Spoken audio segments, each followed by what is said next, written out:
السلام علیکم ورحمۃ اللہ وبرکاتہ نحمده ونستعینه ونستغفره ونعوذ باللہ من الشیطان الرجیم بسم اللہ الرحمن الرحیم۔ آج کی حدیث ہے کہ آپ صلی اللہ علیہ وسلم نے صحابہ سے بیعت لی۔ اس بارے میں ہم سے اس حدیث کو ابو الیمان نے بیان کیا، ان کو شعیب نے خبر دی، وہ ظاہری سے نقل کرتے ہیں۔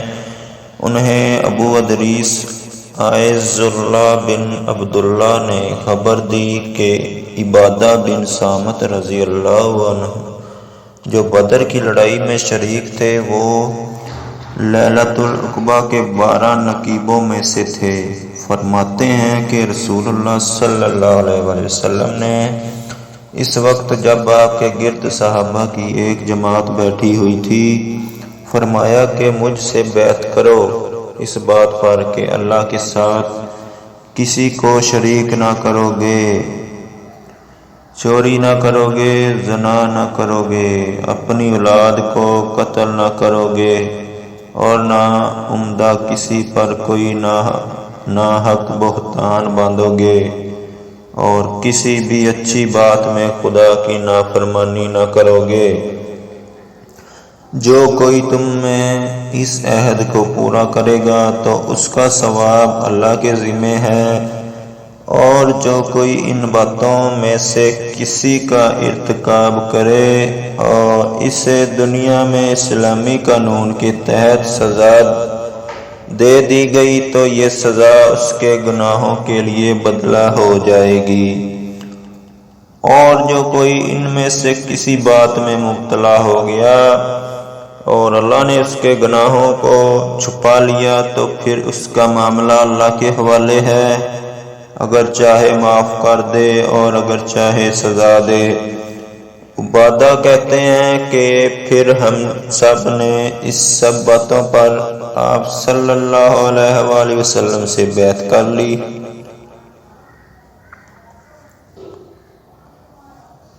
تو اس کی تشریح ہے کہ جنہوں نے مکہ آ کر مقام عقبہ میں حضرت صلی اللہ علیہ وآلہ وسلم سے بیعت کی اور اہل مدینہ کی تعلیم و تربیت کے لیے آپ صلی اللہ علیہ وسلم نے جن 12 آدمیوں کو اپنا نائب مقرر کیا تھا، ان میں سے ایک ہیں اور جنگ بدر کے مجاہدین میں سے ہیں۔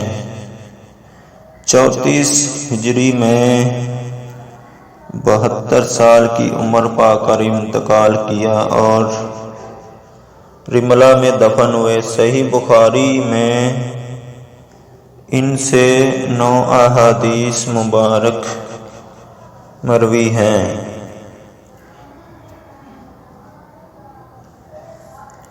اس حدیث سے معلوم ہوا کہ اسلامی قانون کے تحت جب ایک مجرم کو اس کے جرم کی سزا مل جائے تو آخرت میں اس کے لیے یہ سزا کفارہ بن جاتی ہے۔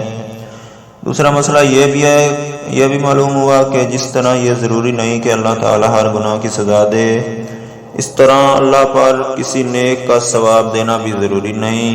اگر وہ گناہ گار کو سزا دے تو یہ اس کا عین انصاف ہے، اور گناہ کو معاف کر دے تو یہ اس کی عین رحمت ہے۔ نیکی پر اگر ثواب نہ دے تو یہ اس کی شان بے نیازی ہے، اور ثواب عطا فرمائے تو اس کا عین کرم ہے۔ تیسرا مسئلہ یہ ثابت ہوا کہ گناہ کبیرہ کا مرتکب بغیر توبہ کیے مر جائے تو اللہ کی مرضی پر موقوف ہے، چاہے تو اس کے ایمان کی برکت سے بغیر سزا دیے جنت میں داخل کرے اور چاہے سزا دے کر پھر جنت میں داخل کرے، مگر شرک سے مستثنا ہے، کیونکہ اس کے بارے میں قانون الہی یہ ہے جو شخص شرک پر انتقال کر جائے اللہ پاک اسے ہرگز نہیں بخشے گا اور وہ ہمیشہ دوزخ میں رہے گا۔ کسی مومن کا خون ناحق بہانا قرآن سے یہی حکم رکھتا ہے، یہ اور حقوق العباد کا معاملہ بھی ایسا ہی ہے کہ جیسا کہ جب تک وہ بندے ہی نہ معاف کر دیں معافی نہیں ملے گی۔ چوتھی بات یہ معلوم ہوئی ہے کہ کسی عام آدمی کے بارے میں قطعی جنتی یا قطعی دوزخی کہنا جائز نہیں۔ پانچویں یہ بات معلوم ہوئی کہ اگر ایمان دل میں ہے تو محض گناہوں کے ارتکاب سے انسان کافر نہیں ہوتا، مگر ایمان قلبی کے لیے زبان سے اقرار کرنا اور عمل سے ثبوت ایمان دینا بھی ضروری ہے۔ اس حدیث میں ایمان، اسلام، اخلاق، حقوق العباد کے بیشتر مسائل آ گئے ہیں جن کو دین و ایمان کی بنیاد کہا جا سکتا ہے۔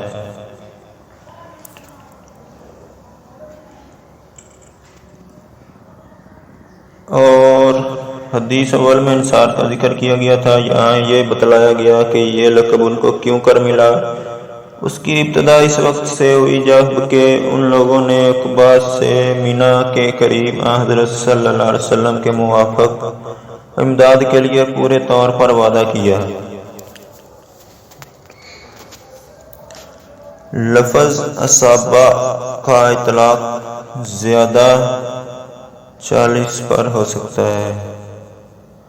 یہ بیعت اسلام تھی جس میں آپ نے شرک باللہ سے توبہ کرنے کا عہد لیا، پھر دیگر اخلاق برائیوں سے بچنے کا اور اولاد کو قتل نہ کرنے کا وعدہ لیا۔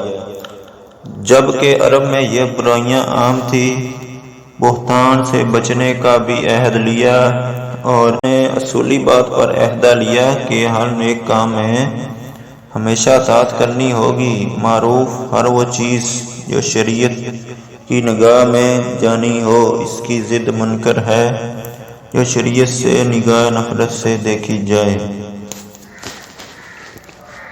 یہ آج کی حدیث مکمل ہوئی، اس کی تشریح بھی آپ کے سامنے بیان کر دی۔ تو اسلامی احادیث مبارک کے لیے ویڈیو کو لائک کریں اور چینل کو سبسکرائب کریں، بیل آئیکن پر پریس کر کے آل نوٹیفیکیشن آن کر دیں تاکہ آپ کو ہر اسلامک احادیث مبارک آپ تک پہنچتی رہے۔